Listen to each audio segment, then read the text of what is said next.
જામનગર જિલ્લાના કાલાવડ શહેરમાં તપસ્વી આશ્રમ ખાતે ચાલી રહેલ શિવકથામાં રાજકોટ ખાતે ટીઆરપી અગ્નિકાંડના મૃતકોને શ્રદ્ધાંજલિ આપવામાં આવી। કાલાવડ તપસ્વી આશ્રમ ખાતે શિવકથાનું આયોજન કરવામાં આવ્યું છે। કથા દરમિયાન રાજકોટના અગ્નિકાંડમાં મૃતક પામેલ લોકોને શ્રદ્ધાંજલિ આપવામાં આવી। કથામાં જૂનાગઢના જૂના અખાડા ગાદીપતિ પૂજ્ય બુદ્ધગીરી બાપુ ખાસ ઉપસ્થિત રહ્યા હતા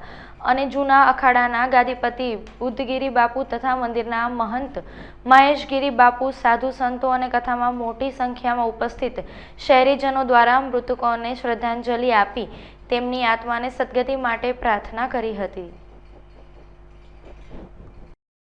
બાળકોના પરિવારને જે છે સોંપવો પડ્યો હતો। ગત 25 તારીખના રોજ રાજકોટની અંદર જે ગોઝારી દુર્ઘટના ઘટી હતી, આ દુર્ઘટનાની અંદર 28 જેટલા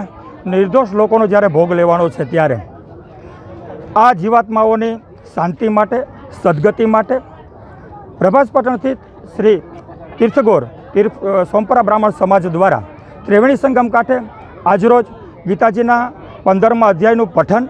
અને મૌન રાખી